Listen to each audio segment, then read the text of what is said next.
Morning. Morning.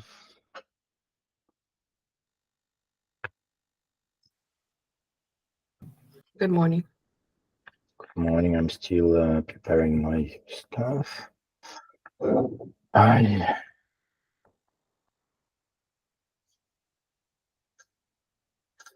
right.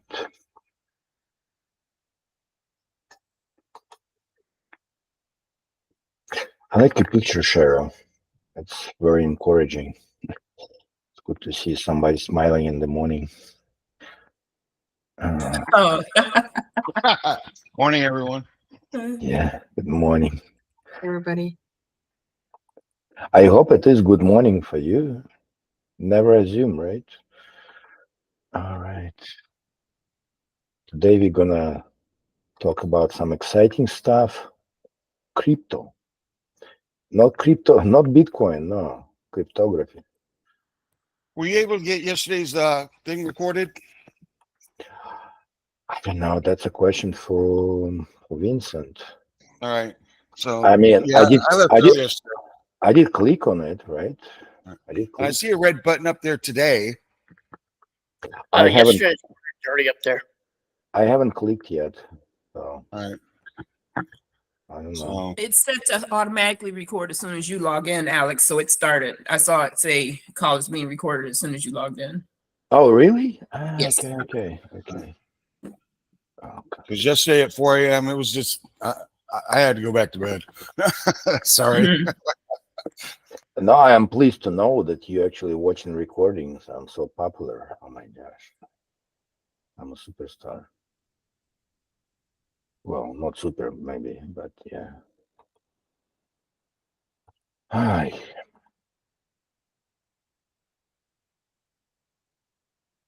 Okay, I'm not sharing anything yet, but give me a second and I will I'm dealing with some technology challenges. 21st century technology.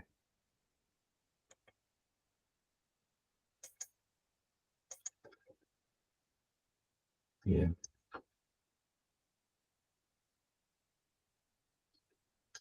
And Spanish language, because it's all in Spanish. One of my laptops is in English, another one is in Spanish. Oh, No, the keyboard is also, I got it in Colombia. Actually, I didn't buy it. Somebody bought it. Then I bought it from this person, from Australian guy. And yeah, it was all in Spanish. And I'm like, oh my gosh, okay, I'll have to learn Spanish. Okay, no problem. You know, so many languages to learn. Yeah. Okay. So I'll have to just do something creative here.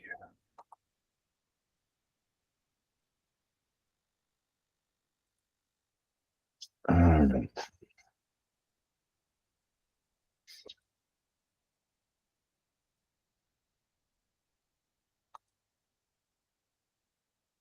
Um, Sorry, it takes more than a minute. I promised to do it in a minute, but it takes 2 minutes.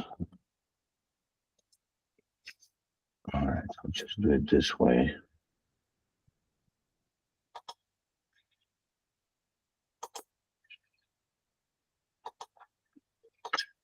So, what's the toughest part for you in CISSP? In we call it CISSP. Some people say CISSP, but people from older generation like me, we call it CISSP. We don't say SQL, we say SQL. I don't know if you call it SQL or you call it SQL.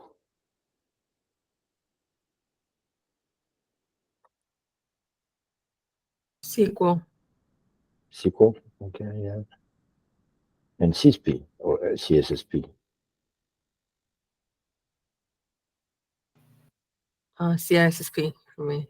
CSSP, no. Yeah, I should call it CISSP. You'll sound more like a security person. right. I have to. What I'm doing here is I have two laptops. I need to remap the network drive, and apparently it's not take it forever. I have to unmap it, then remap it. That's what I'm doing. Disconnect. Open the command line and map it again. Oh gosh. It's 2024 and I'm still doing this. I'm still typing net use. Oh my gosh. Oh, because it's not working otherwise.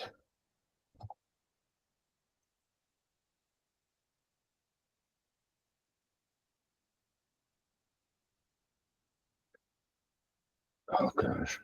What's the username?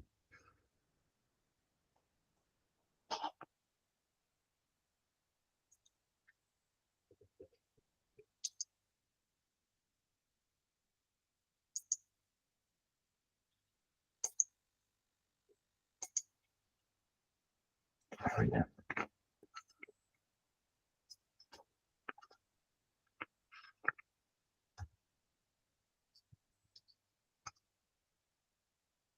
All right. My apologies. It took me a little bit longer, but yeah, we're done.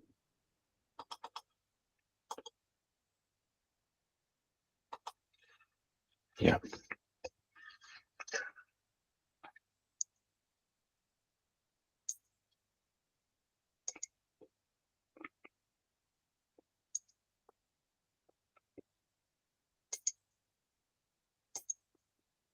All right. Let me share with you my slides. We stopped, and correct me if I'm wrong, we stopped at,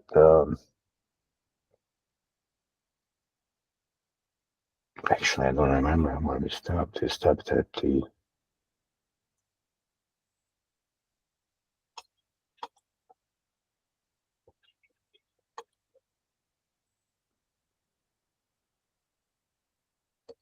so we covered the ring model. And I'm going to share with you my screen so you can help me a little bit.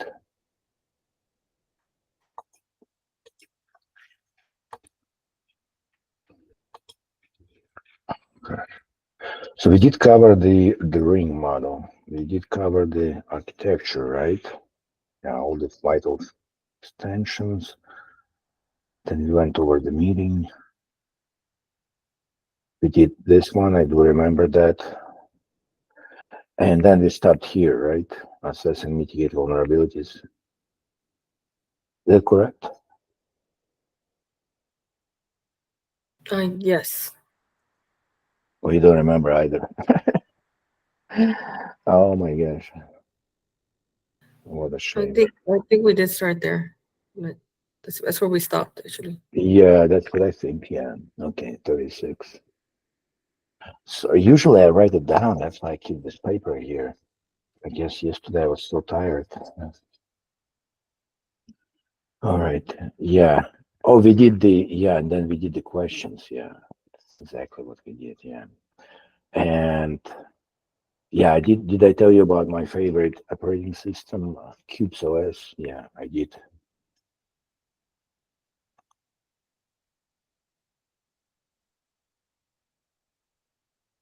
All right. So we'll start here.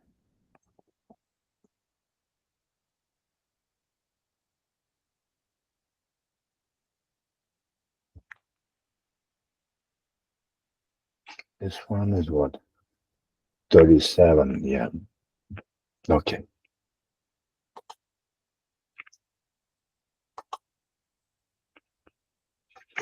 So assess and mitigate vulnerabilities, security architecture designs, and solution elements.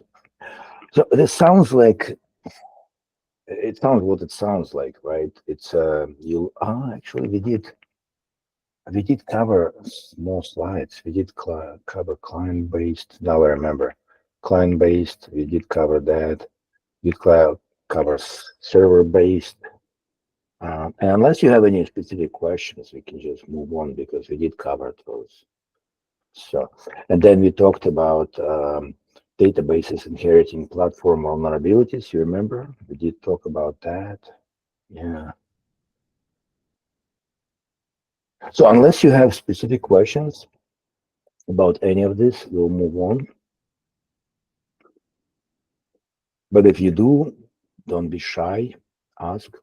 So as a reminder, why database systems may inherit platform vulnerabilities. You remember we talked about not only databases, but any software that uses system-wide, system-provided libraries, like Linux libgt C++ library. It's perennial issue. It has vulnerabilities discovered like every couple of years, couple of months. And yeah, anything that relies on it would be vulnerable. Unfortunately, it is what it is. Yeah. Same with databases. If they rely on those libraries, yeah, they'll be vulnerable, obviously. So we talked about industrial control systems. And if you don't remember, we can review that again. So there's a few types of the control systems, the SCADA, DCS, and PLCs, and they all may be vulnerable. They all may be vulnerable. If you go to that website, you remember cve.mitre.org, and if you put there DCS or PLC or SCADA, you always find something there. There's always some active vulnerabilities being exploited in the wild. And when you see that expression exploited in the wild, meaning the exploit is publicly available in some groups or forums, yeah, that's what it means. So, yeah, we did talk about embedded systems. Yeah, you remember we talked about Apple Watch or smart refrigerators. And on the day one, I gave you example of Tesla users being locked out. That's example of availability problem with embedded systems. Yeah, because those embedded systems in Tesla cars, they couldn't connect with the server, and so they couldn't authenticate the users. It's horrible, right? So we did cover that. So we were talking about so when you see programming errors, meaning that the code was written with some errors, and sometimes by design on purpose, because people wanted to have backdoor or some kind of vulnerability in the software so they later can access it or abuse it. And sometimes it's honest mistake, yeah. So I think that's where we left. Internet of Things. Yeah, they usually live on separate networks, but sometimes, well, actually, in many cases, they are connected somehow to the public internet, usually for analytics and these kind of purposes. So road condition monitors, smartwatches, a myriad of other devices can communicate. There are smart sensors. They also in the category of Internet of Things. A lot of airports, for example, would be protected by those sensors, and their smart analytical software will collect the data. And if person is just walking peacefully, it will be one type of analytical report. And if person is nervous in running and things like that, then those sensors, they just send the data they collect, but the analytical software behind it able to analyze it and report, say, hey, this person is very nervous and about to do something dramatic, is running. So yeah, take a look, send a drone, focus camera on that area, things like that, yeah.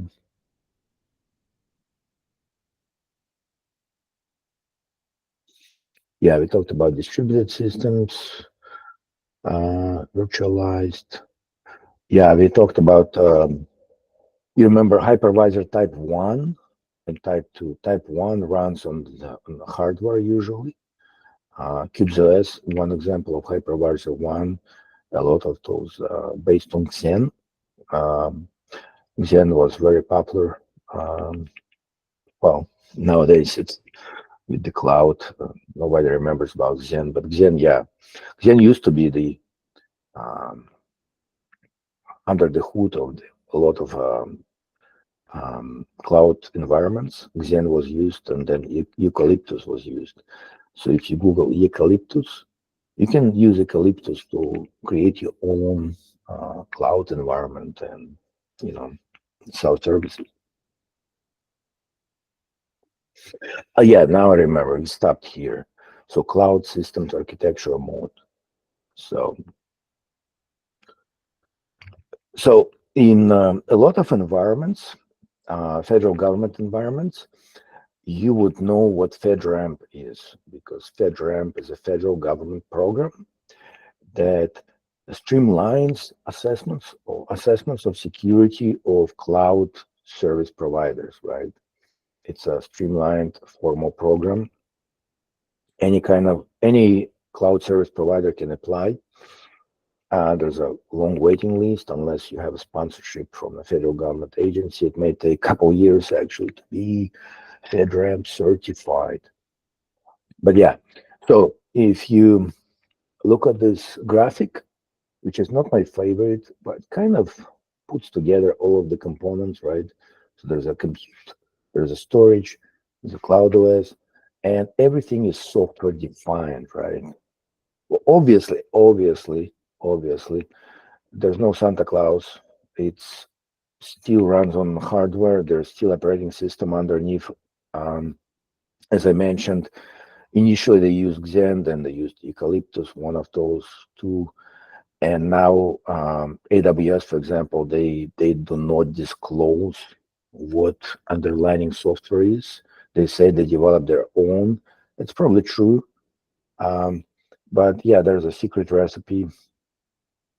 So on the left, you can see app 1, app A, app B applications. So the idea is they pull together a lot of storage devices.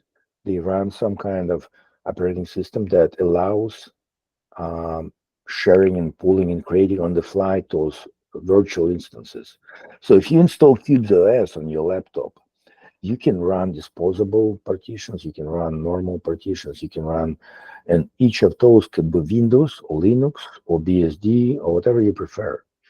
And so in the cloud environment, it's kind of similar. That's what they do. They run actually for the exam purposes. Let me see, because we can talk about cloud forever, but you need to remember there's a management plane, there's a data plane. That's what you need to remember. On the exam, there will be questions related to distinctions between management plane and data plane. Yeah. Let's move to the next one to clarify those. So you don't need to be cloud expert, but you do need to remember those characteristics. So it's on-demand self-service, and it will be like a list of features, right? Characteristics. You need to pick up the right ones, the ones that apply. So it's resource pooling, measured service definitely will be on the exam, because measured service meaning you paying for the CPU cycles, for the memory utilization that you consume, not more, not less. And typically, cloud service providers, they offer this feature where it's measured. It's measured precisely down to the bit, down to the megabyte, down to gigabyte. So rapid elasticity, multi-tenancy. A multi-tenancy obviously means that there's, besides of you, there's other clients who will be using the same cloud service, but with enough isolation, with enough protection. So I would imagine everybody knows about cloud, but I shouldn't assume it because. And so if you have any questions, please do ask right now, because then we're gonna move on. And conceptually, You don't need to be AWS or Azure or GCP specialist or certified professional, but you do need to conceptually understand how cloud works. And so if you don't be shy, please ask. We'll discuss it now. I have a question. Mhm. What is a management plane and what is a data plane? So each cloud service provider offers you a management plane. And in AWS, they don't call it management plane, they call it console. So when you open your browser, whatever browser you prefer, you log in into AWS, for example, you will see their management plane, and it will show you your account. And your account will allow you, for example, to set alerts for payments. If you exceed $10 per month, you can set up alert, will send you email notification, it can call you, send SMS saying, hey, you exceeded $10 because you set it up as an alert, $10 max. You don't want to spend more than $10 per month. In the same plane, you will see ability to create AMIs, which is virtual instances of virtual Linux or Windows servers. You will see the ability to create other, utilize all those services. Security groups, they call them, it's a firewall basically. It allows you to determine from which IP address you can connect or should not connect, or what ports and protocols. So management plane, it's this kind of administrative interface that allows you to control what you do, what you want to do, and you can create roles and additional accounts there in management plane. And with additional account, for example, your employee or your son or your daughter, for example, you have personal account, you create account for your daughter or son, and your son, your daughter would be able to log in with limited privileges that you would define for them, right? So for example, you say only you can create Windows books and you can play games there and stuff like that. Yeah. So management plane, it's a very abstract concept in this case, because if you log in into Azure, there's no words management plane, no. Or in AWS, there's no words management plane, no. It will say console, but management meaning it's a part of this account, part of this interface that allows you to manage things. And by the same token, data plane, when you log in, it's not going to say data plane, no. It's gonna, in AWS, you most likely you'll use like buckets. It will say bucket. In Azure, it's called blobs. So, and by the way, let me show you something. Let me entertain you a little bit. Let me stop sharing just for a second. All right. Now I can. No, not this one.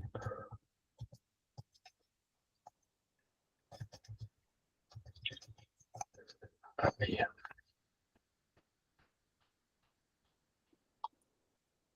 All right, I will share with you.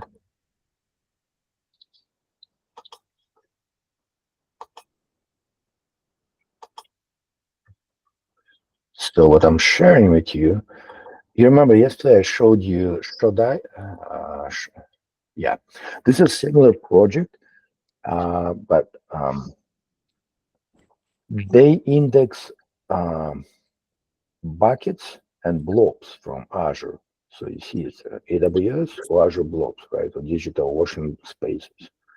So they index those, and Google platform also también. So right now I'm not logged in with my account, and so I can only use limited functionality, but you can put a keyword here, for example, Ceridian or whatever, or let's put sucks, no, financial, right? That sounds more interesting, financial. Oh, yeah, I'm not registered. I'm registered, but I'm not logged in. So, but if you go there, you can search. You can search those storage devices that are not fully protected.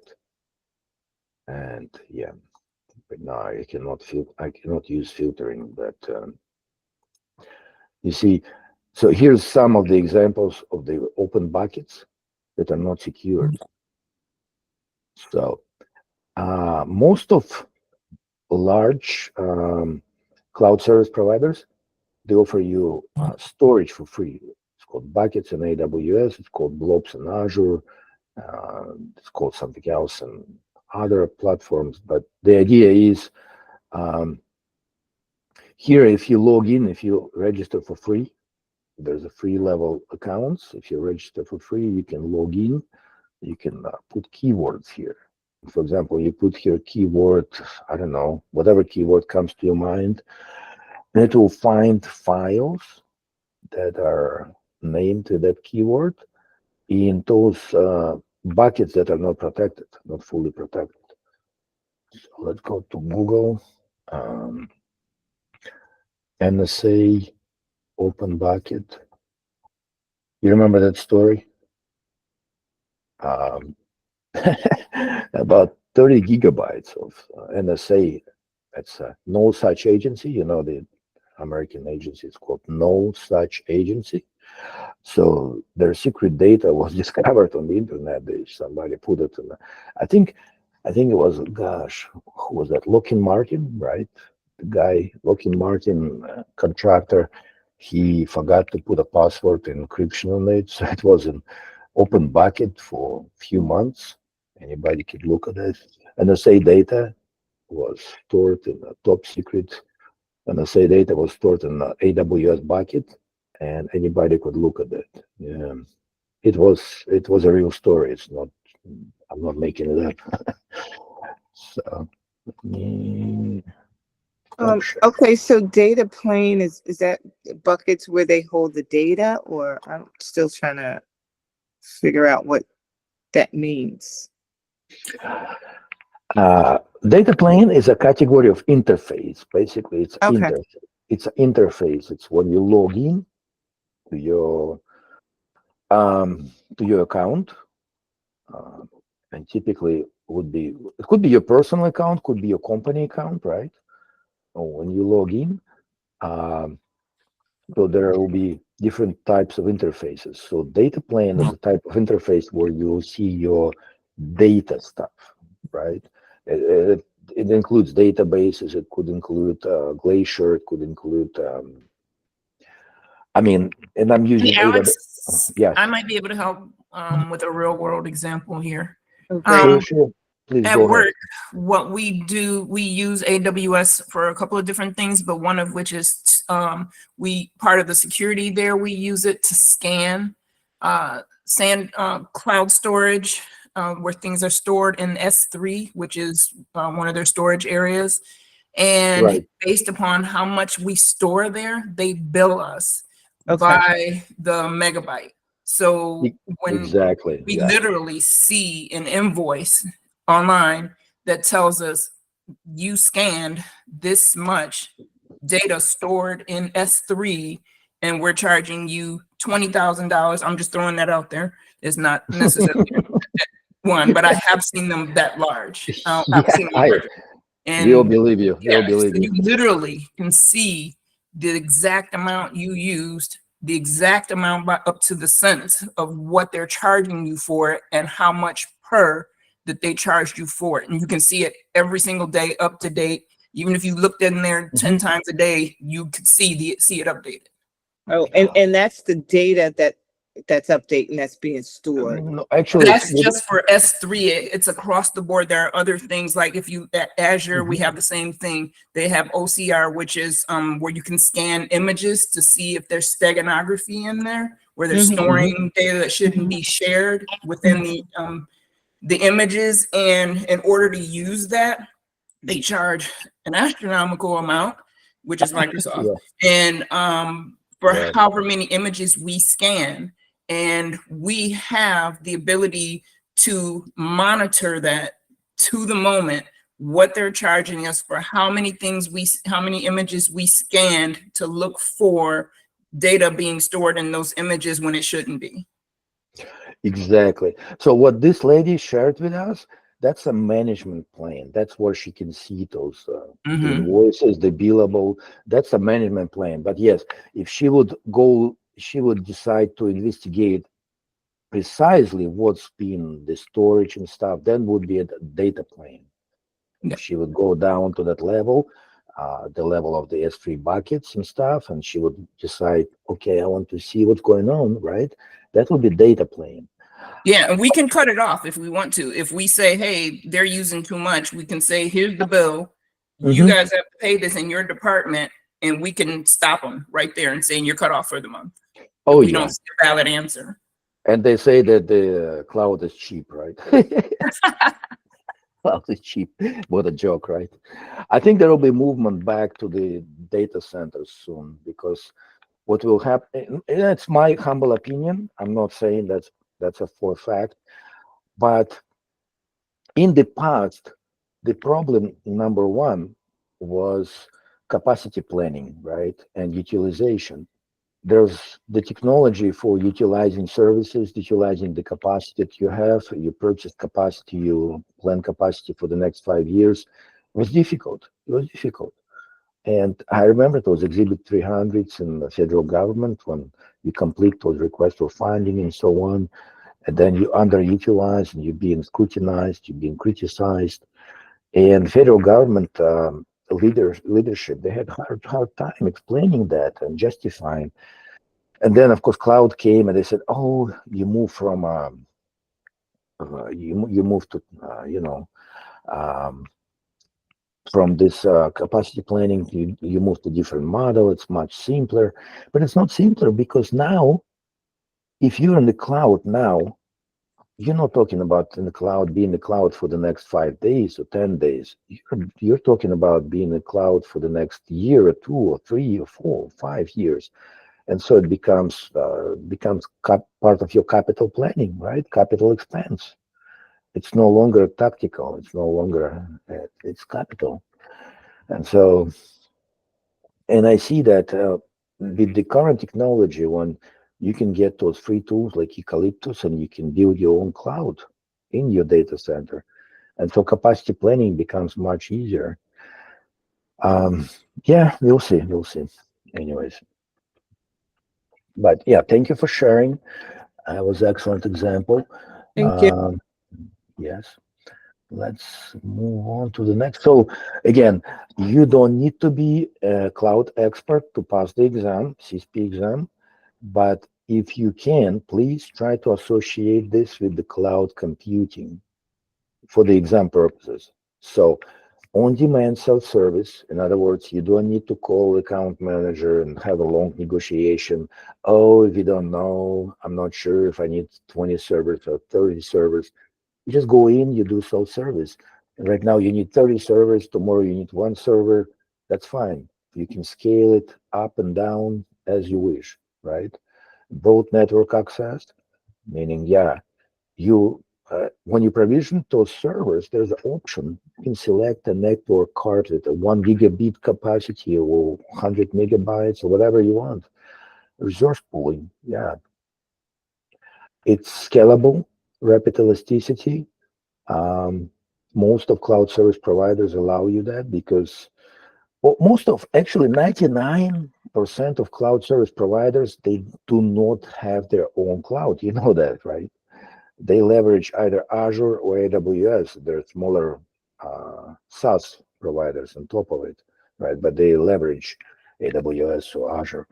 And so measured service, that's the beauty of it, because you being built like with the traditional computing, as I mentioned, capacity planning is difficult. And let's say you buy 100 servers, and then the federal government manager, you need to show the utilization. And if utilization is 20%, you'll be chastised, you'll be criticized. Oh, you spent $100 million and utilization is only 20%, right? And but then how can you plan? You expect it. And if you don't buy enough capacity, you'll be criticized for not having enough capacity. They'll say, oh, look, we cannot provide services to the public here. That's our mission, agency mission. We cannot fulfill it because you didn't buy enough capacity. So measured service and rapid elasticity, resource pooling, you see all of this beautifully comes together when if you need capacity, you increase it. You don't need capacity, you decrease it. And you only paying for what you're using, supposedly, right? So, and of course, it's multi-tenancy, and there are federal government clouds. There are some clouds created for agencies, organizations with similar mission, like health companies that do health protected information, for example, HPI, HIPAA. They have HIPAA clouds for that. So, yeah. Anyways, I think we covered this enough. And as I mentioned, if you're not a cloud expert, it's okay. You don't need to be to pass the exam, but you do need to conceptually understand these things. So if you're not clear, please ask now. Otherwise, we'll move on because, yeah. All right.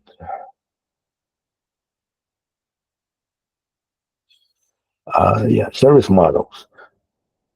So at the top level, software as a service. Do I need to explain those for you, or you kind of understand? So at the SaaS level, you The only one new to me would be the NAS, the network as a service. What would that be? Right. So if as you start at the top, you consume the higher the level here, the fewer resources you consume, right?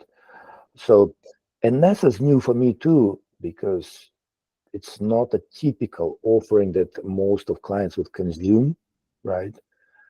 But it's a service that being offered to clients that specifically need network, and that's usually at edge locations, remote locations that are in think of Alaska, think of Arctic areas. So it's additional. So it provides virtualized transport, connectivity, and network management capabilities. Almost like just layer one stuff. It's most of clients wouldn't ask for network as a service. let's put it this way. The way I'm looking at it, networks as a service being a layer one, which could be either Ethernet, fiber, or wireless. Would that be a good way to look at it? Yes, absolutely. And also, I don't know why they didn't put here, but AWS and Azure, I think, AWS for sure, they offer you boxes. You buy a box, gosh, what it's called? There's a name for that. And it's self-contained service with everything. You know, you deploy it in Alaska, you deploy it in Mars, and it will collect data, it will collect everything, it will analyze it and send it to you. So they have this kind of offerings, but 99% of clients wouldn't ask for that, right? Because 99.999, 5 nines, right? 5 9% of clients would only be using platform as a service or software as a service. So in the last 10 years, and it's changing now, it's changing, but in the last 10 years, most of clients, they would be using lifting and shifting. Lifting and shifting means, okay, we have this environment in our data center. We have this Linux boxes, we have Windows shop, whatever. We have Active Directory. And so we want to lift it and shift it to cloud. We want the same stuff. We want to replicate it in the cloud, right? But of course, in the last 2 years, I would say, the trend is growing to go cloud native. And cloud native is not lifting and shifting, as when you use Lambda function, use Azure functions, you create Elastic Beanstalk applications, you rely on a cloud native stuff, right? And that's in the last, I would say, 2-3 years. Before that, it was mostly lifting and shifting. So, but yeah, so software as a service, Imagine you have a fancy application, human resource application, dating, Tinder application, whatever. You rely on your AWS or Azure or Google's cloud platform. Underlining, you rely on that. You don't care about Windows or Linux. You don't care about anything like that. You just deploy your application, and that's software as a service. Now, platform as a service was when you do care about whether it's a Linux or Windows. You prefer Linux, okay? You prefer Red Hat. You have existing licenses. You already paid for the next 10 years. You cannot get out of this licensing agreement. So you deploy your platform as Linux, and you deploy your Linux environment. You deploy your Linux applications. Maybe it's a distributed video gaming environment. You rely on that, right? Infrastructure is a little bit more complicated, because that's when you are big enough to come and say, look, this 20 hectares of land in Nebraska with all these facilities, power plant, network, fiber optic, with all this data center, with the guards, gates and guns and everything, we paying for this, give it to us. That's your infrastructure as a service. When you're actually buying, you're renting this whole data center and you're deploying whatever you want there to deploy. So that's infrastructure as a service. So maybe it's not in Nebraska, maybe it's in Afghanistan. Sounds more like it, right? So, and yeah, we already discussed the network, the service. There could be data as a service. There could be right now a lot of other specialty boutique services. Most of clients would never ask for it, but yeah, I would imagine NSA intelligence community, they may request those. Yeah.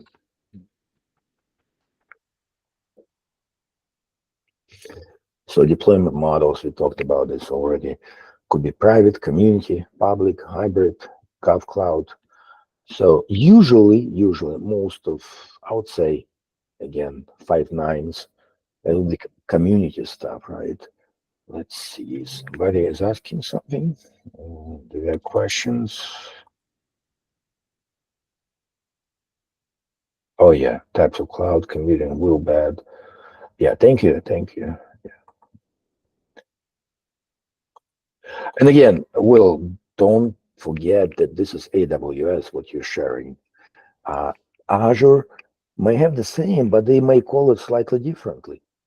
And Google Cloud Computing may call it slightly differently. And you remember the STAR registry? So if you go to STAR registry, that's why I mentioned that most of the cloud providers will be at the SaaS lab, software as a service, because it's cheaper. Well, I don't know if it's cheaper or not, but they can charge more, definitely. So microservices. And we don't want to talk too much about this, but so traditional applications, they call monolithic. Excuse me, Alex, I wanted to ask what the difference is between cloud, community and public cloud before we get So last slide. right, that's a good question. Excellent question. So on the exam, it's very likely actually to appear. So community cloud will be cloud for example, HIPAA companies that process health protected information, medical offices and so on. There will be community cloud for them. And it'll be cloud that, so if you look up FedRAMP, FedRAMP, RAMP, RAMP. FedRAMP is a program. It's a kind of community cloud, but it's not really a community cloud because it's too big for that. But community cloud would be very similar in the sense that it would simplify compliance work. So companies have to comply with HPI, and the cloud providers would be already pre-certified, pre-configured to comply with the requirements for example, for HIPAA, or for example, we could say there's a community cloud for PCI. I don't know if there is. I actually don't know, but It could be community cloud for PCI companies that need to comply with PCI. There would be cloud that is pre-configured specifically to comply with PCI requirements. So FedRAMP, if you look at FedRAMP, why would government go to FedRAMP? So if you look, if you type marketplace fedramp.gov, marketplace.fedramp.gov, you will see all the companies that already certified, or they're not certified technically, it's called provisional authorization. They have provisional authorization. They provisionally authorized to process federal government data. And so agencies that use those cloud service providers, they don't need to go through the whole 9 yards of doing this FISMA process. It's already pre-done for them, kind of. So in some, yeah, it's not completely pre-done. It's provisional authorization, but basically CISO or CIO can look at the package and they can say, yeah, it's good enough, we accept it. And they don't need to do the whole 9 years authorization process. That's the idea. So community cloud is kind of the same, but for specific compliance needs. Okay. So microservices. So the idea, and I will give you example which is very, very rudimental, basic, but it will help you to understand, I think. So in the past, monolithic applications, it's lots of lines of codes, thousands of lines of codes, binaries compiled together with libraries and so on. And it's a large application. Imagine large applications running on some super platform. And when there's a problem, you cannot do anything because it's precompiled for the SSL specific version. It's precompiled for specific version of Java and so on. Now, microservices, imagine the same application, you break it down by functionality. So for example, it's a huge application that does Christmas time shopping. And you break it down into microservices. One microservice does the viewing inventory, like searching website for, I want to see toys for my kids. The other microservice would be just doing one functionality, adding something to a shopping cart. Another microservice would be servicing only like creating your profile, registering with the service, with the website. And so microservices, they break down so many. So you take typical application and you break it down into specific functionalities. And that's where microservices come from. Microservice, little service for each little functionality that you have. And it makes sense in many cases. Not always, but in many cases makes sense because imagine you have a lot of people browsing and they want to see, they search for certain new toy came out, a new version of sneakers, new model of sneakers came out, and Adidas or Nike or whatever, and everybody wants to search it, see the pictures, and this microservice will be used more, and other parts of the applications will not be used, and so the memory will be conserved, CPU cycles will be conserved, and so on. So that's the idea behind microservices. And of course, they have the same vulnerabilities. If you take one monolithic application and there's a SQL injection or cross-site scripting vulnerability or any of the OWASP top 10, and you break it down into microservices, you break it down, you create Azure Lambda functions, microcode running, you may still have the same vulnerabilities, of course. There still will be problems with authorization, quality of service, denial of service, validation of the input, and so on, right? So, any question?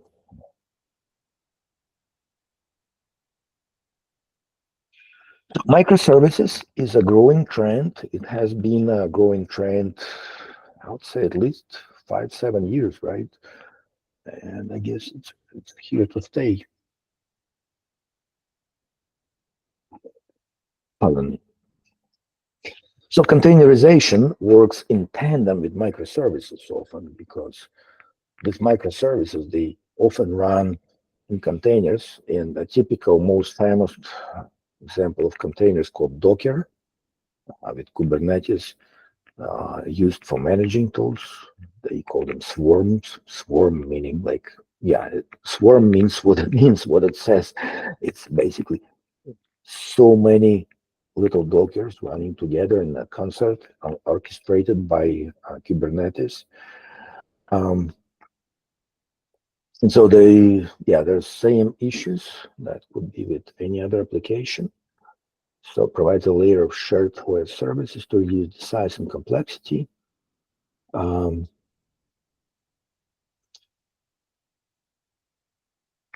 So one of the biggest issues,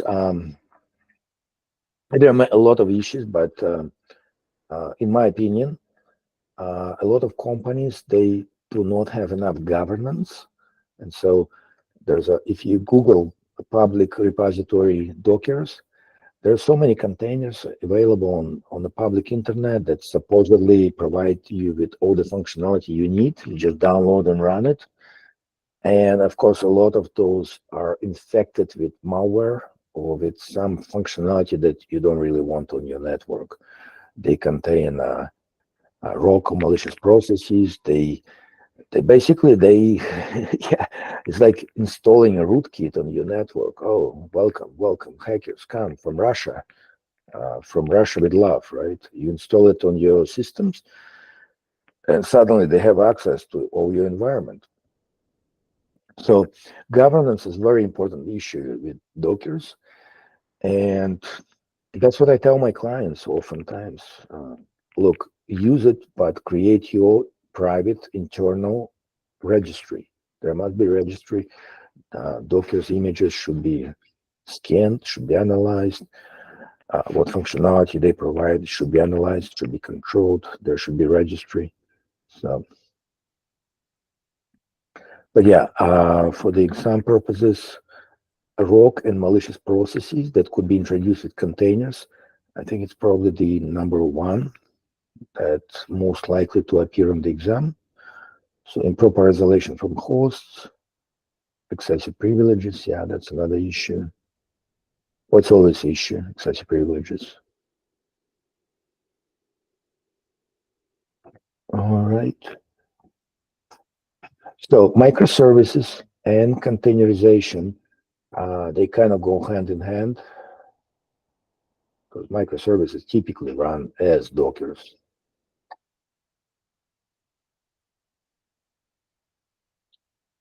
Okay, serverless architecture. And I mentioned that a couple times already. I mentioned the Azure function. I mentioned the Lambda function. Those are great examples of serverless architecture. When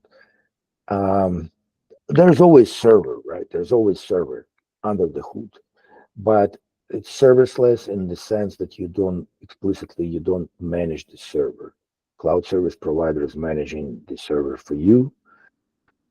And of course, there's still the same problems. There could be insecure configuration, cross-execution data persistency, malicious injection. And by the way, all of those OWASP top 10, they could be present in your Lambda function or Azure function. Because if it's, imagine you have a 3-tier application, web application, with SQL injection in it, and you break it down, you break the code into more pieces, and you run them as serverless Lambda functions. If there's SQL injection, it will still be there. You're not going to escape it. It will still be in the same code, unless you fix the code, of course. So, all right. Time it is. Okay. So let's do a couple more slides, and then we'll take a little break. All right. So high performance computing systems. what it is, It's um, it's a blank screen, Alex. oh, you get a blank screen. I guess I need to stop sharing and Yeah, share well, it. yeah. No, it does sometimes. It does it. You know, I just need to. But thank you for telling me, because unless you tell me, I wouldn't know. All right. So, anybody worked with high performance computing systems? Beowulf? Anybody? No. So, a lot of high performance computing systems, they're actually made of cheap commodity hardware, but they are configured to work together. So, imagine a rack with a lot of HP blades, or you can even use regular PCs. You go to Craigslist, you buy cheap PCs for $40 each, and you can configure them to be high performance computing systems. It's the hardware doesn't matter. Well, of course, if you can afford good hardware, that would help, obviously. But you can buy cheap hardware of Craigslist, and you can build high performance computing system. And Beowulf is one of the examples of Linux operating system. It allows you to pull together CPU, the memory, and everything, all those resources of the cheap commodity hardware, and it will perform together. You can run applications that require, like, in the past, of course, Bitcoin mining, crypto mining was one of the examples that people would use it for this purpose.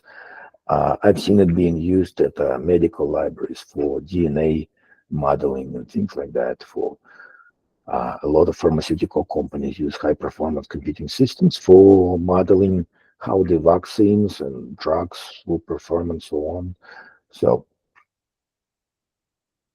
um, because those are just generic hardware, any issues, any security issues you may encounter with generic x86 systems, you may encounter them with high performance computing systems as well. And also because it's typically it's running Linux, usually, but could be Windows. I'm not sure about Windows, but I haven't seen that. But typically Linux. So any issues that you would encounter with Linux system, uh, like kernel libraries and things like that, the same vulnerabilities could be encountered in high performance computing systems.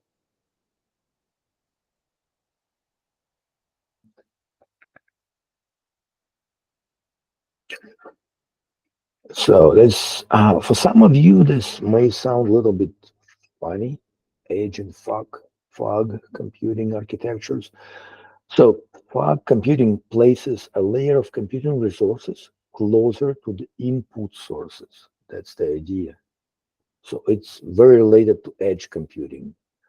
Edge computing meaning edge of the civilization, edge of the infrastructure, edge of the where your normal capacity is. So, and it provides dedicated application hosting and device management service. Can optimize the movement of information into the cloud.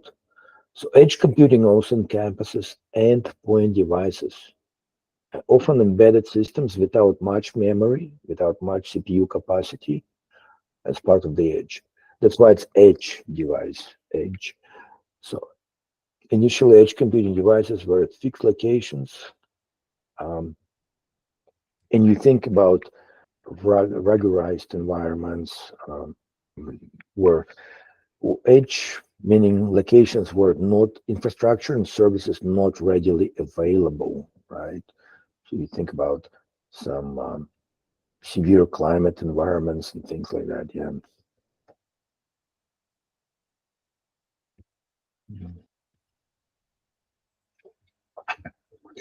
So here's a conceptual model for the fog computing.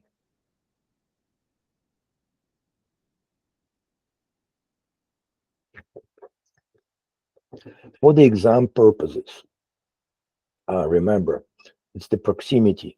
So the fog computing nodes are deployed close to end devices sensors, actuators, mobile devices. And so for computing is distributed computing architecture that brings computation, storage, and networking closer to the source of data, right? And so we talked about sensors, actuators, physical devices that need to be used and logged.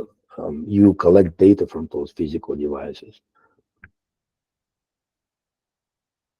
So it's part of a distributed processing, real-time processing, reduced bandwidth consumption. But for the exam purposes associated with the closer to end devices. So you collect data and you want to be close to the end devices. That's what it is. All right, let's see. Let's take 7 minutes break, please. So, or 8 minutes. Yeah, we will reconvene at 8:05, right? Is that enough, everybody?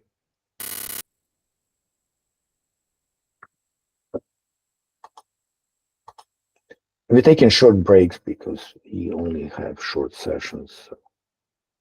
What is that? Oh my gosh, I don't see. That's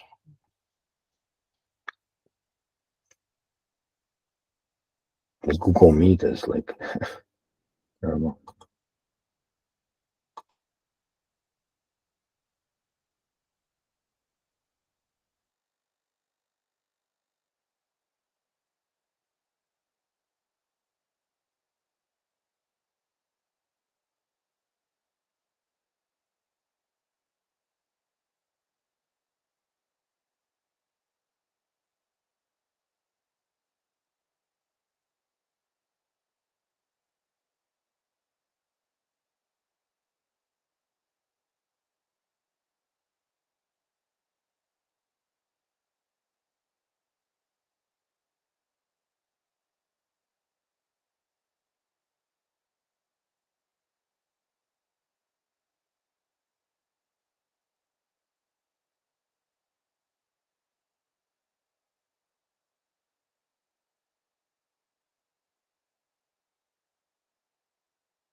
All right.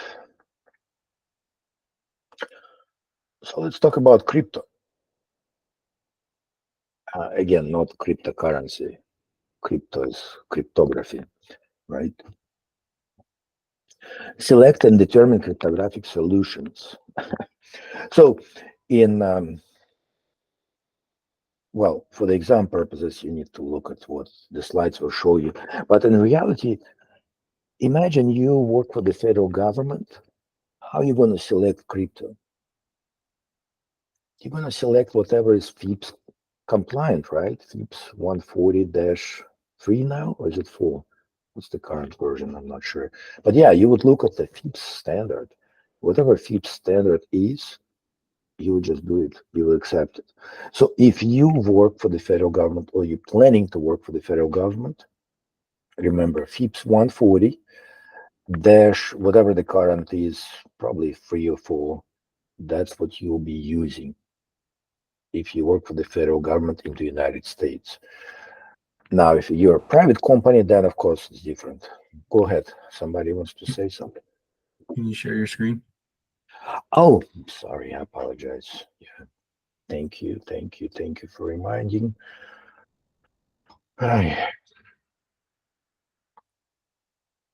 Yes.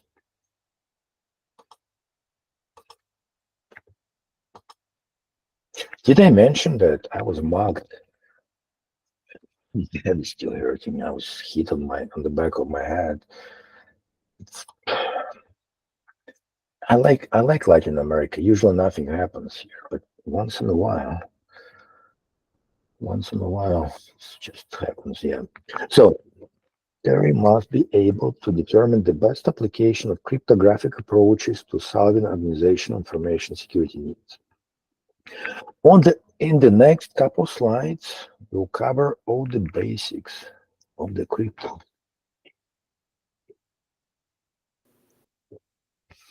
So it's coming out on a white screen. you see a white screen? Yes. Let me share it. Yes, there is. It's strange because I have very good internet. For this class specifically, I rented this apartment, and the condition was that they would install fiber optic internet for me. And I tested, it's 1 megabits. So it's pretty good actually. But yeah, so if you look at the left bottom screen, so it's early, manual era, mechanical era, electromechanical era, and modern era, right? You don't need to know this for the exam. It's just giving you like a general idea. So early, it means very early. It means Caesar's time, like 2,000 years ago, right? A lot of you, I'm pretty sure all of you know about Caesar's code, right? It's a basic transposition approach to encryption. So there, of course, was mechanical era when moving rings and tablets were invented for much faster decryption, more sophistication. Then electromechanical era when it's supposed to be even faster. And it's all about the level of effort, right? The work effort. So in crypto, work effort is always a big factor, right? Because even now, with all this modern stuff, work effort is a big factor, right? So if you can decrypt something, but it will take you 5 years to decrypt, then the data may become irrelevant, right? Even if you decrypt it, so what? 5 years passed, nobody cares what was encrypted. In some cases, of course, it could be important still, right? And that's why we have the perfect forward secrecy. Yeah.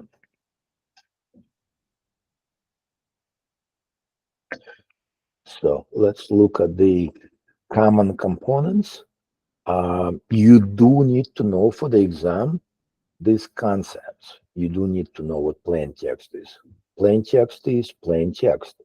It's a text that is not encrypted. It could be ASCII, it could be Word, it could be Excel, it could be a graphic image, it could be anything that is visible without any decryption. That's plain text. I know it sounds very basic, but please remember that for the exam. Yeah. So even before the secret writing, that's how crypto was referred early. It was even before secret writing was called cryptography. Early people who lived like at the time of Caesar, 2000 years ago, or before that, they were analyzing and they were trying to analyze the crypto text, trying to decrypt it. They start identifying some parameters and patterns, and they describe and define how encryption system works. And so all those parameters that they were looking at, they called crypto variables. So look at the bottom. That's another one you need to remember.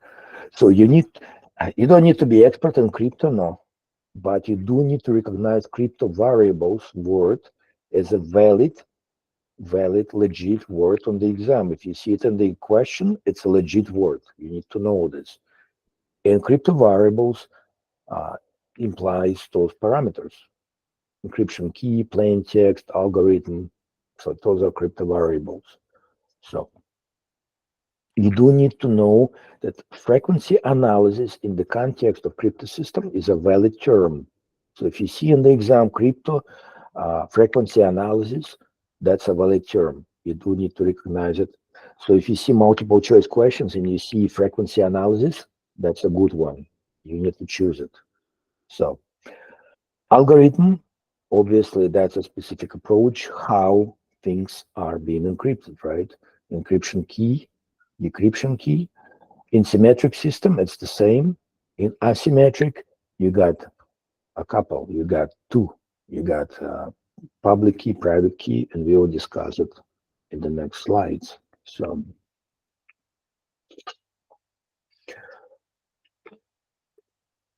crypto systems are often described in terms of their key strength, right? Meaning that whenever you see crypto, usually there's a number next to it. So in your Windows laptop, there's a utility SHA-256, right? And you can type SHA-256 and then some random text, and it will produce hash 256 keys bit. 256 bits long, right? So key strength is always described in numerical terms. It's not high or low or moderate. It's usually 16 bit, 54, 56 bit, whatever it is. 256 is current standard for the US government. Yeah, 256 bits. It's fairly large, very large key space. So it protects against brute force, rainbow table, dictionary attacks. Anybody needs explanation of what brute force? So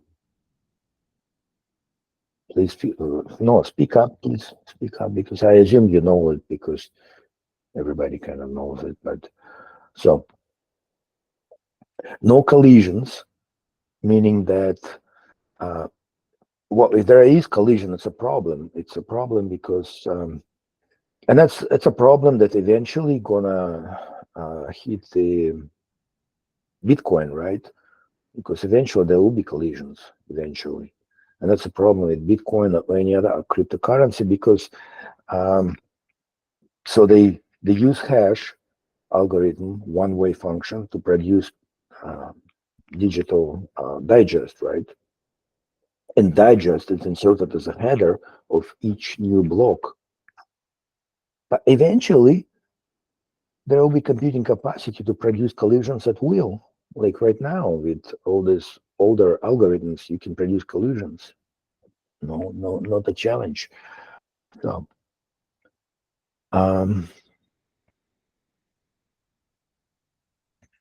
so here in this course, I don't see those terms used, but typically with other courses, IC2, they use terms. So good algorithm is supposed to be deterministic and avalanching, two properties. Deterministic meaning that if you input the same text into the function, the output's supposed to be the same, even if you do it 1,000 times. 1,000 times you input my name, Alex, into this function, the output should be the same, or your name, Shannon. You input it 1,000 times, the output should be the same. That's deterministic property. Avalanching property, if you change just one string, let's say you take Shakespeare's whole paragraph, like 500 words text, and you input it into this function 5,000 times, and only one time you change one letter, just one letter, the change in the output will be very significant, very, very big. That's called avalanching property. So the typically, yeah, cryptographic functions, they have these two properties, deterministic and avalanching. I don't see it yet on here on this slide, but it should be. It should be. Typically, it's on the exam. Typically, it's on the exam. Yeah.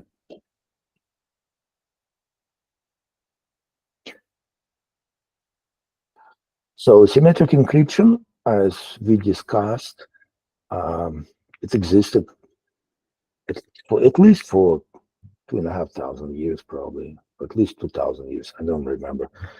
I never met Julius Caesar, but I hear he lived about 2,000 years ago, right? But I never met him. So he supposedly used symmetric encryption. He was very famous for that. And so Caesar's key is when rotation of the characters is used. So you take a text, for example, I love you. Instead of I love you, you change the letters, you rotate them. Instead of letter I, you rotated 13 characters. That's what it's famous for, wrote 13. And so character 13 will be what? Let's see. My gosh. I 1, 2, 3, 4, 5, 6, 7, 8, 9, 10, 11, 13, 12, no, 11, 12, 13. So it will be letter V. So instead of I, it will be V, right? And then there will be blank space. And then I love you. You get the idea, right? The next letter will be L. So L would be a little bit more. So it will be Y or Z, and so on. You know, you get the idea, right? So that's how it works.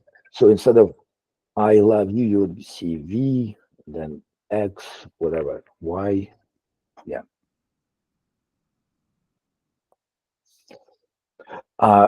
Same system here, just a different system for moving characters, right?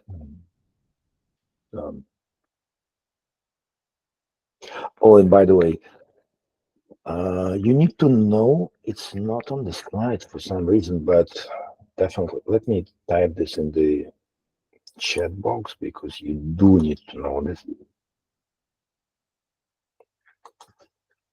It's called Kirchhoff's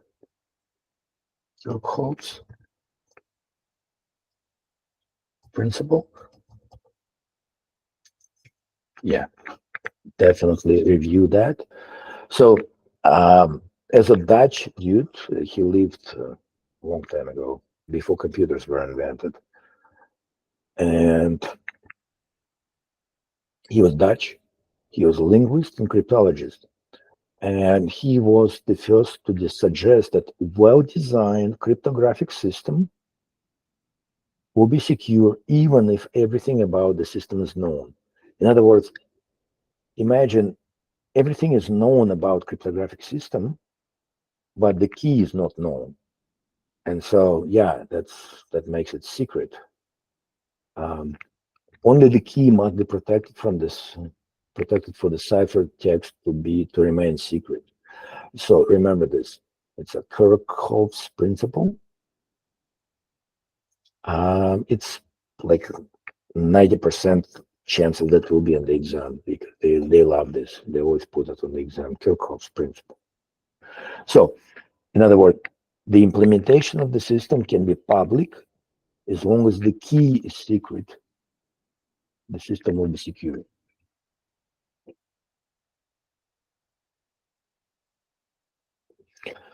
So here's a so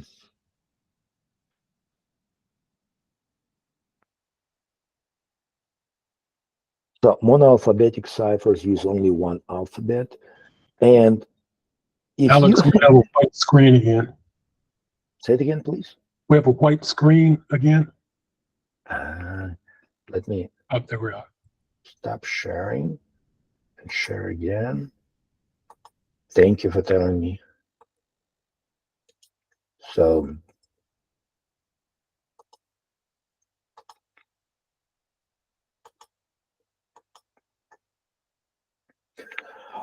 the idea here is that when you use only one alphabet for encryption, of course it's can be broken much easily, right? Because it's only one alphabet. It's the key space.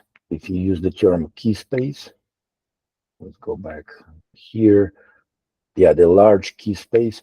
So when you use more than one alphabet, obviously key space is much larger, right? So I studied Hebrew when I was in school, when I was a child. I studied Russian. I speak Russian. I speak Spanish now, and so that's in my key space. It's like so I have English, Spanish, Hebrew, Russian. That's a lot of alphabet, right? It's that obviously gives me opportunity to create more secure passwords or pass phrases, I should say, not words, not passwords, but pass phrases. So if you use only one alphabet, obviously the key space is smaller. That's you can see now, right? You can see the screen. Okay, good.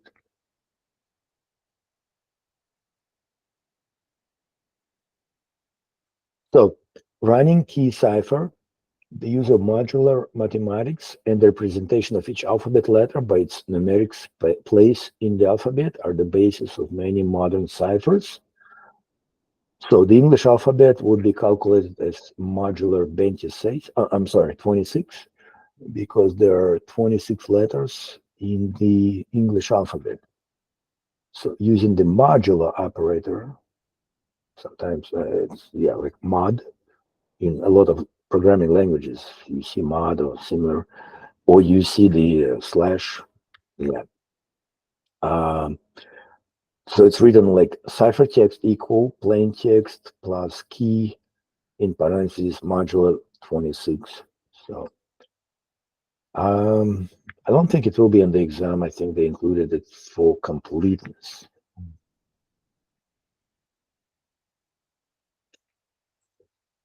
So asymmetric encryption, different algorithm and key to encrypt and decrypt, right? One way or trapdoor functions. And most asymmetric cryptographic algorithms today are prime factor facing algorithms. They use discrete logarithms. Give me a second, please.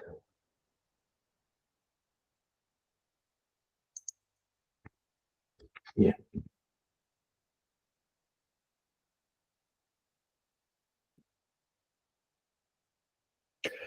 So it's some people say it's magic. It's kind of like magic, you have public key and private key. I don't know how they came up. Diffie Hellman, right, came up with this idea. Just a second, please.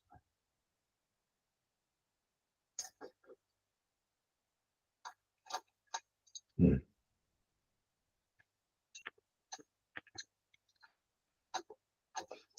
Anyways, let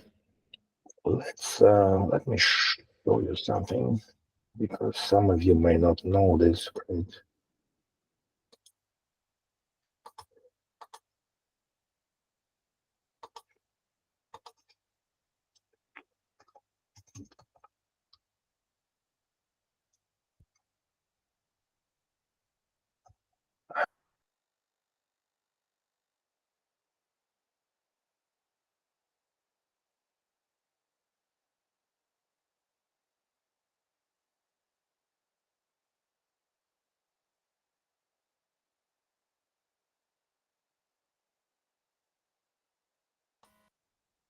Sorry, guys, I didn't realize it would actually knock me out of the. Please let me know if you can hear me because I was knocked out of the.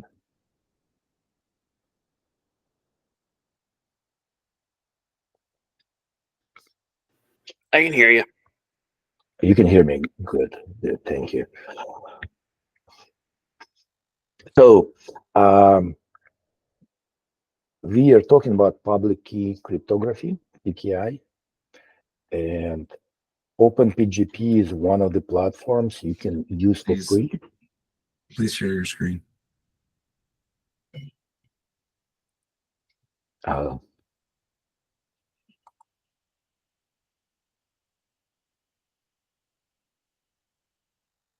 so, thank you guys. You're so kind to me. Thank you for reminding to share the screen. Sometimes, yeah, it's. So we are here, OpenPGP. Everybody can see OpenPGP. So Yes. in the last 20 years, there has been about 3 popular platforms. And so people ask me, oh, how do I encrypt my email? How do I? So in many cases, if you work for a large organization, your keys, public and private keys, are created for you automatically using Active Directory, Microsoft Active Directory, and it's being stored in AD, in Active Directory. And when you use your company Outlook, it's automatically using the keys to sign messages, to encrypt, and so on. Now, you can do it explicitly with click, click, click with your friends or family or your, I don't know, secret companions using OpenPGP. That's one of the platforms. It's not the only one, but right now it's one of the most popular, most dominating platforms. And they store keys for you. Where is it? Sorry, let me see. Open PGP keys directory. Yeah. So, mm, so you can search by email. You can find your friends or family if they registered, if they uploaded their keys there. It's a free service. But yeah, I just want to share with you that it does exist. And I get this question all the time. People ask me, "Oh, how people find my keys? Where's my keys?" Anyways, let's go back to this stuff.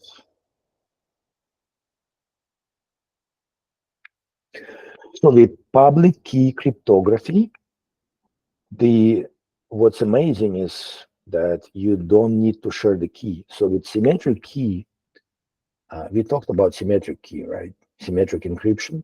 Symmetric encryption is very strong, very robust. The problem is the key management. How do you share your keys? How do you send the key to your family and so on, and ensuring that it's not being compromised? So with asymmetric cryptography, public key cryptography, you have your private key, which you keep your secret. You have your public key, which you publish, you share in one of those sites I showed you, OpenPGP, for example, right? And then people who want to send secret message to you, they take their message, for example, I love you, I want to meet tonight at 6, and they encrypt this message using your public key. They take your public key, they encrypt their message using your public key, and then they send it to you encrypted. And then you decrypt it using your private key. That's how the magic works. It's amazing, no? Let's continue. Oh, sorry, did I? Yeah. So here, please remember this. It definitely will be on the exam, at least 1 or 2 questions on this subject. So you encrypt, when you send a message and you want to encrypt it, you encrypt it with the public key of the recipient, right?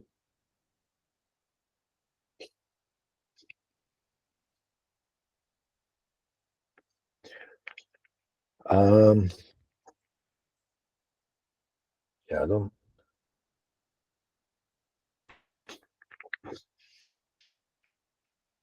So here you see you encrypted with public key of the receiver, and the receiver will decrypt it with their private key. So here it's all again, it's all over.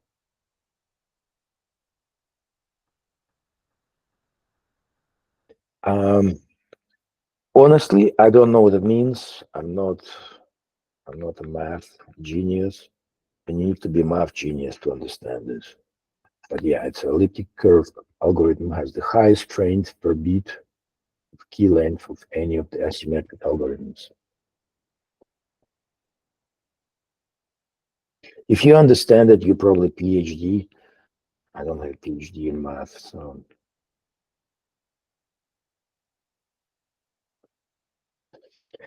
Asymmetric key algorithms, yeah, it's slow compared to symmetric keys. Symmetric keys are very fast. That's why usually both symmetric and asymmetric algorithms are used in most of transactions. It allows the messages to be across and trusted medium and secure way.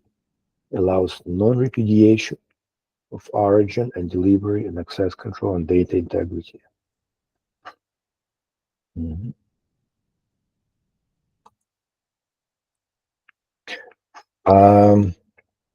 Any questions?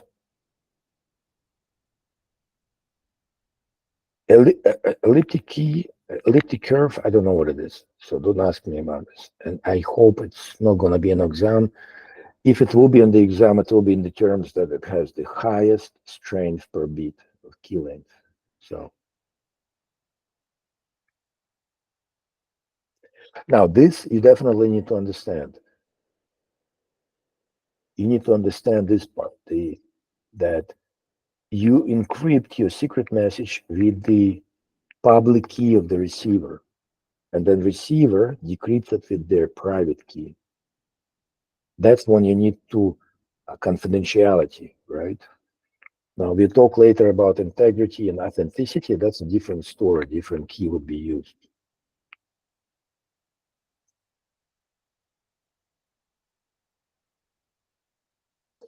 So quantum cryptography is still in conceptual stages. It's, I don't know, we don't know if it's in conceptual stages because imagine you're a federal government and you have quantum computer. Do you want the public to know about this or no? Imagine you can decrypt and create collisions in Bitcoin or any other ledger. It's kind of interesting, right? So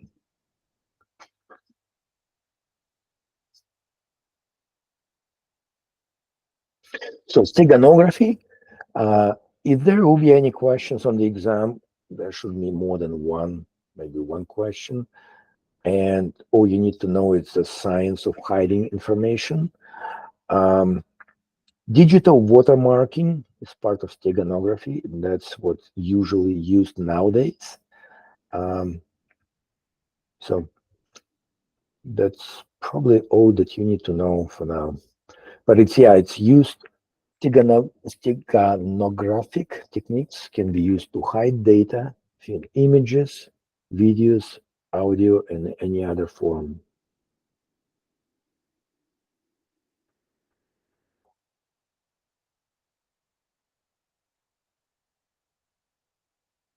All right. I hope you're still with me. All right.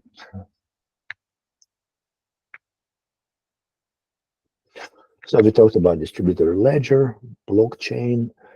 Actually, there's a really good publication I want to share with you.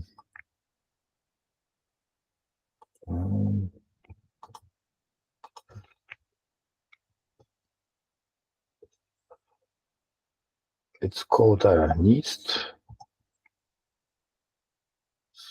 special report. I think it's special report blockchain. Yeah.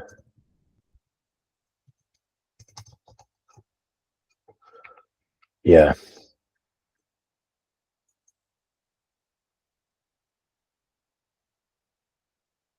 Yeah, I highly recommend this publication. It's really good.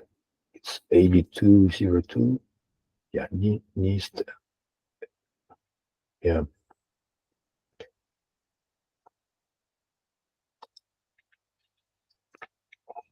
We'll put it in the chat box there. All right.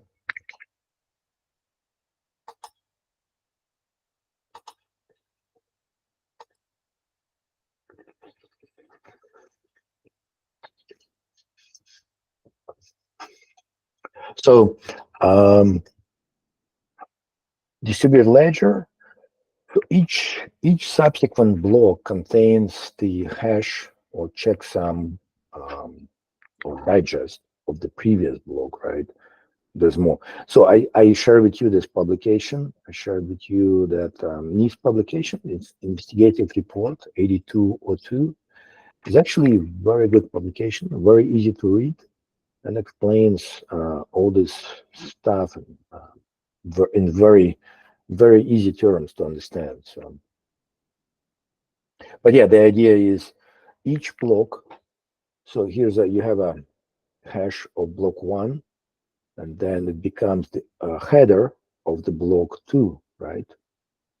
And then in the block two, you have the transaction information, everything, but also the header contains the hash sum of the previous block, and each subsequent block contains the same. But simplified, yeah, there's a little more than that, but basically that's what it is. Yeah.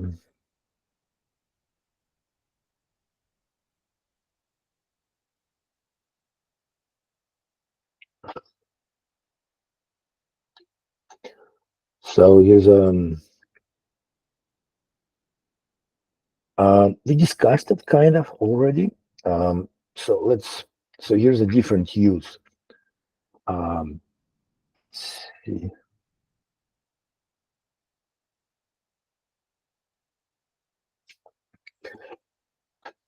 So with public PKI, public key infrastructure,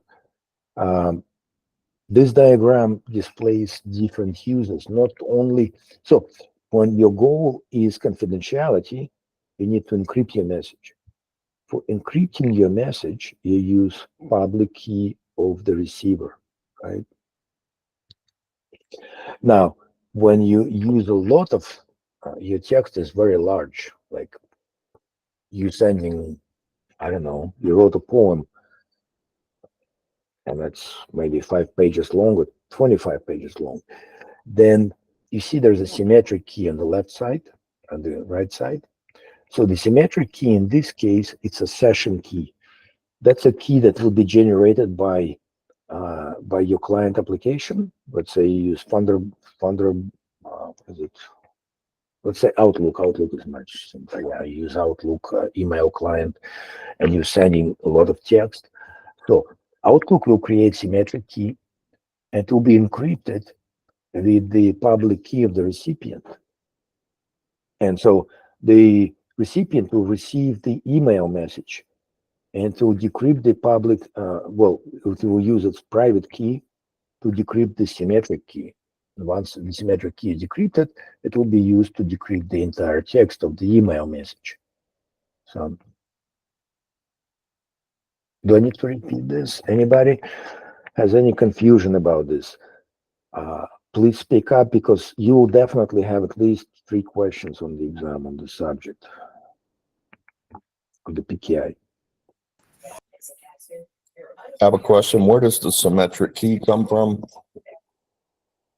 Okay, excellent question. Thank you for asking. So, normally, if the message is small, the message is encrypted with the public key of the recipient, right? And then recipient of the message will use its private key to decrypt it. Now, whenever messages are large enough, or there are binaries attached to pictures and so on, you sending, let's say okay, crazy example, you're sending some of your pictures to your to your fiance, right? You're sending pictures, and your email client, Outlook, or whatever you use, will create symmetric key using operating system libraries like OpenSSL or whatever they use. And Windows they don't use. They would use native Windows crypto libraries. It will generate temporary symmetric key, also called session key. This key will be used just one time. After it's used once, it will be discarded. This symmetric key will be used to encrypt your private pictures. And then symmetric key will be encrypted using public key of the recipient. Once recipient receives the message, recipient will use private key to decrypt the symmetric key. And then once the symmetric key is decrypted, the recipient will use symmetric key to decrypt those private pictures or whatever message you have there. And then, of course, because symmetric keys are more efficient and more computationally more cheaper. Yeah, that's what we use the term cheaper, more economic.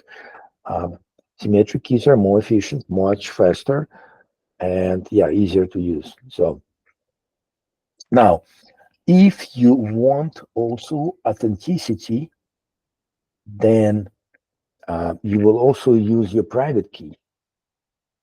And you will encrypt your message with private key to generate digest of your message. And then it could be decrypted using your public key. And everybody know. So with authenticity, we're not concerned about confidentiality. We're concerned about authenticity. We want people to know that it's you, indeed you, not somebody else, not imposter. And so we're not concerned with confidentiality, we're concerned with authenticity. And when we're concerned with authenticity, you use a private key to create digest of your message. And then your public key can be used to verify the digest that it's really you. So I know. A lot of most of people don't understand cryptography because we don't use it every day. Well, if you use it, we don't use it explicitly, right? We don't use it as like 20 years, 30 years ago, we used it. We used command line utilities to encrypt messages. And that's, yeah, when you do that, then you, of course, remember everything.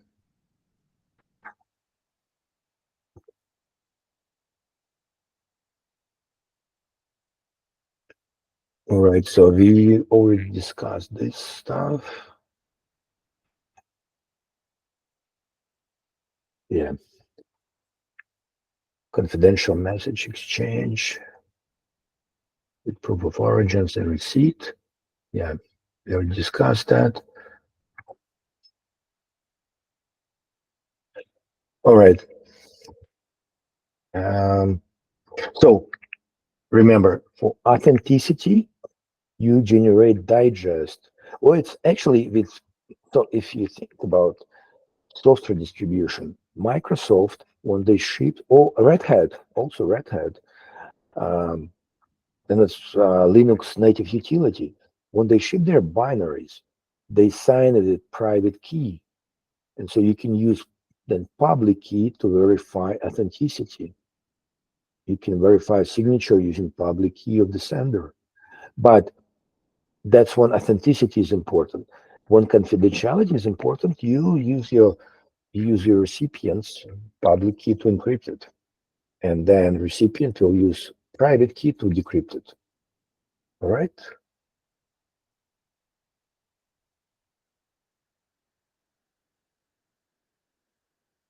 And so here's a hybrid cryptography examples. One, use both.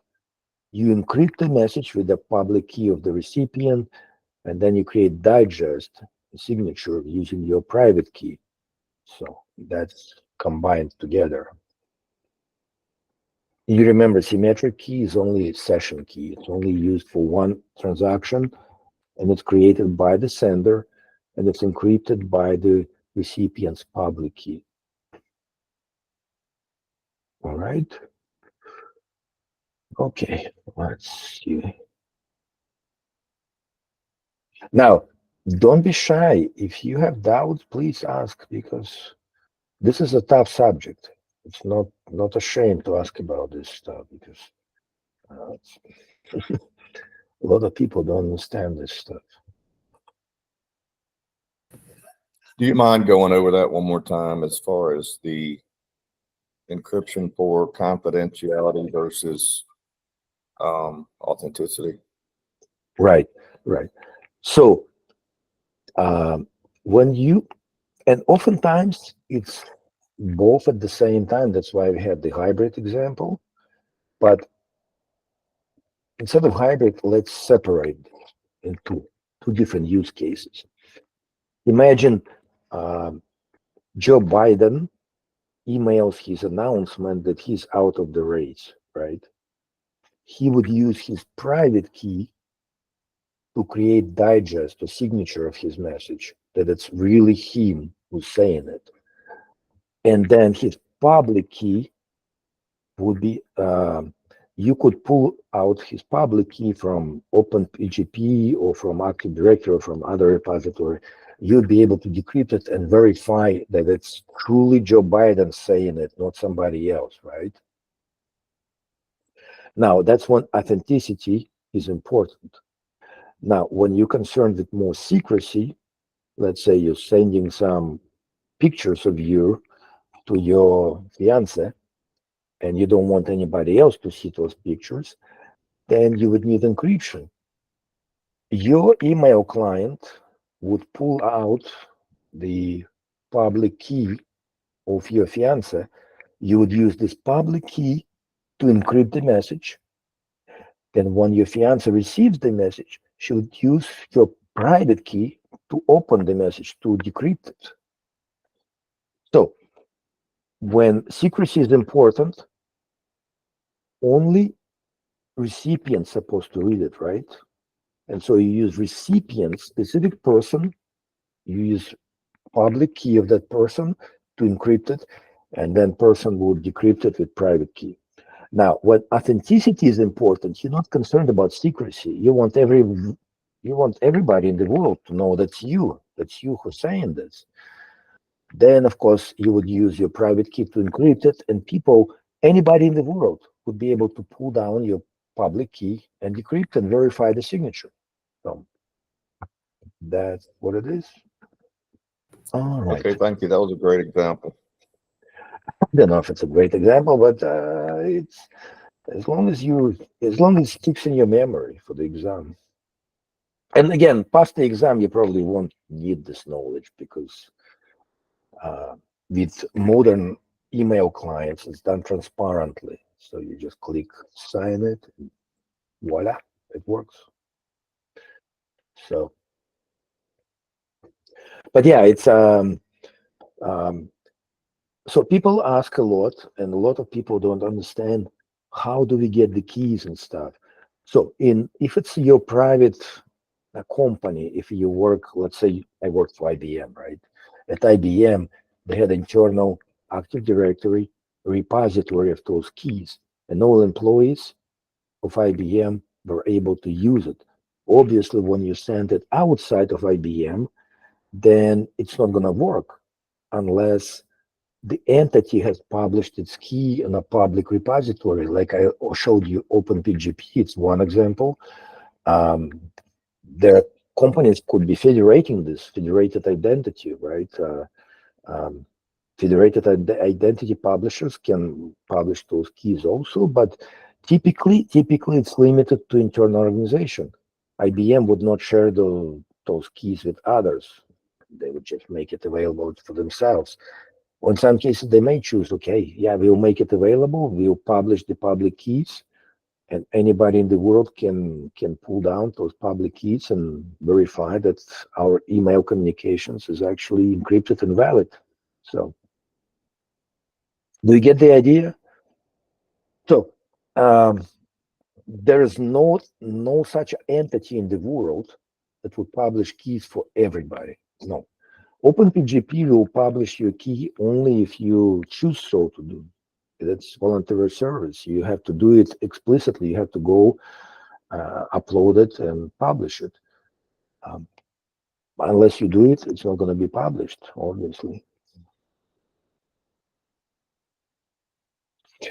So, before I forget, let me type it in the chat window. So, there's a great case study, and it's not for the exam. You don't need to read it for unless you want to. DG Notar.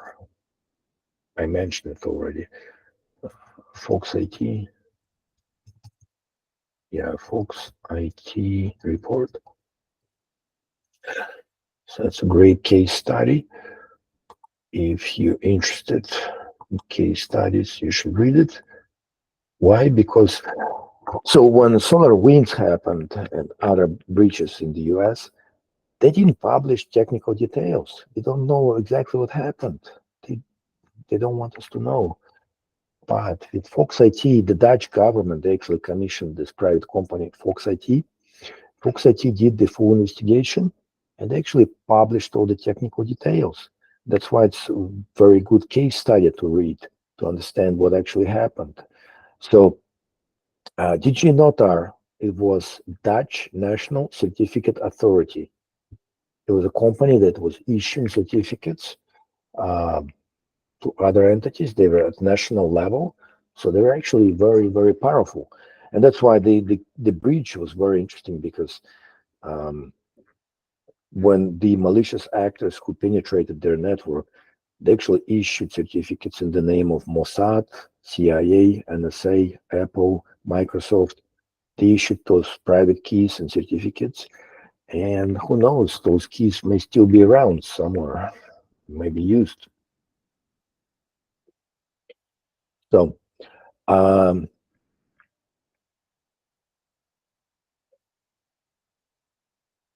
so anybody can set up their certificate authority server. You can set it up. Obviously, it will not be recognized by external parties. It will be recognized only by you. We did it for our company. 20 years ago, I remember working at the company. We set up our own certificate authority server. I did the same work for one of the largest national passenger companies. We set up certificate authority server. We created group policy objects and Active Directory so that every ticketing kiosk was enrolled, was placed in this OU, organizational unit in Active Directory, and it got certificate after rebooting that certificate, and of course all the traffic was encrypted afterwards. That's how we configured it. So certificate authority is a server. It's a type of server. You can set it up. You can get it. There are free versions of this stuff. You can buy one commercial from Microsoft. So it can issue certificate to users. Again, if you use it internally, it doesn't matter. You can set it up. If you want external recognition, of course, you need to be part of the certification authority chain. And in the federal government, there's it's called federal breach. If you Google federal breach, federal government in the United States has federal breach. That's all of the CA servers underneath it, and all of the chain of recognition, mutual recognition, obviously. So user can generate private public keys, use certificates, and so on. Do we need to go over deep dive of any of these specific points? You just need to, for the exam, you need to remember that certificate authority is a kind of software. It's a server, and it can do all of those things. And it's X509 server certificate. Yeah, the standard is, I think it's on the next slide, right? No. Yeah, for the exam, you may need to know. Let me put this here in the chat box because I think it may show up. It used to be on the exam before. So It's X509 standard. It's type of certificate.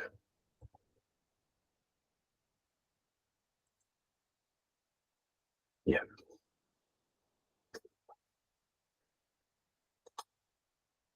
All right.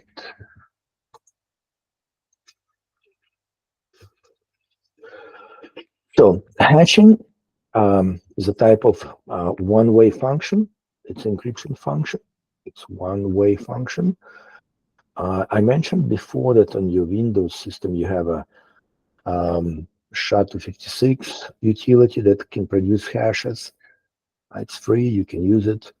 So it must meet 5 key requirements to be considered suitable for use.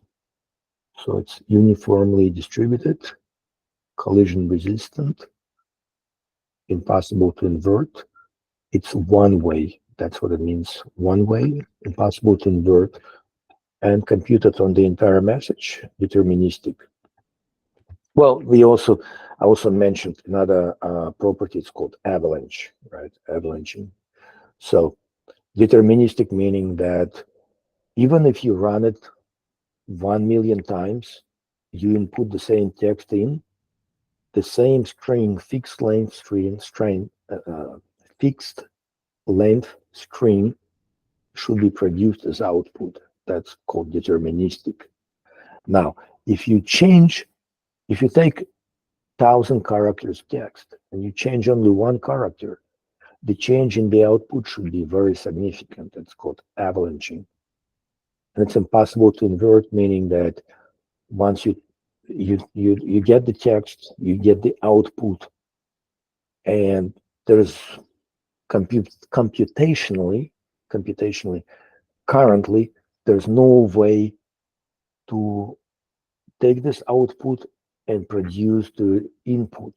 In other words, imagine, so a lot of passwords, a lot of systems like web applications and computers like Microsoft and Windows and so on, a lot of applications, they don't store a copy of your password, right? You know this. The systems store hashes. And hash is a fixed length string.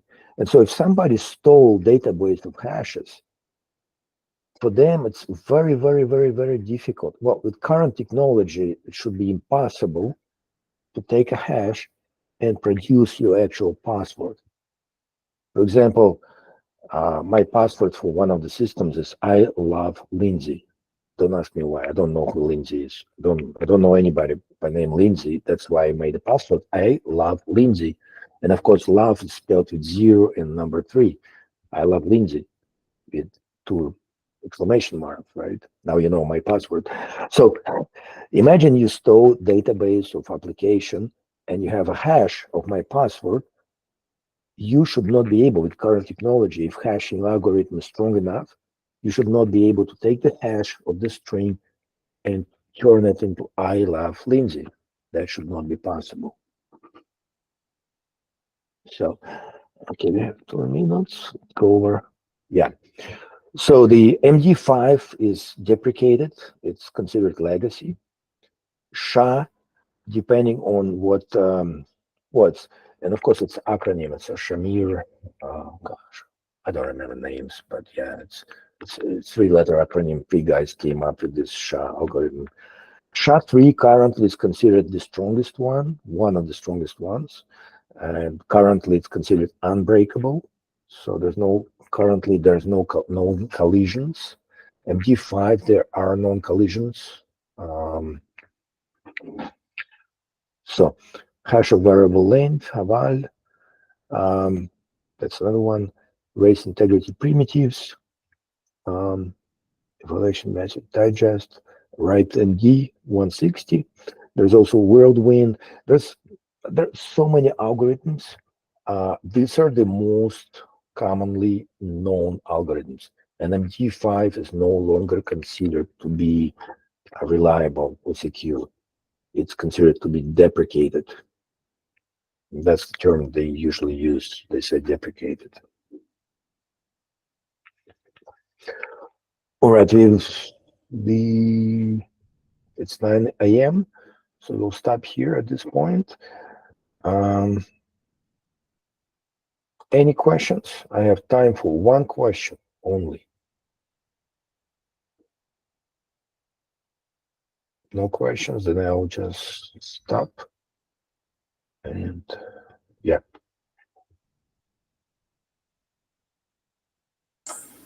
Thank you. Have a good day. All right. Have a great day, Cheryl. All right. Have a good one. Bye. You guys take care.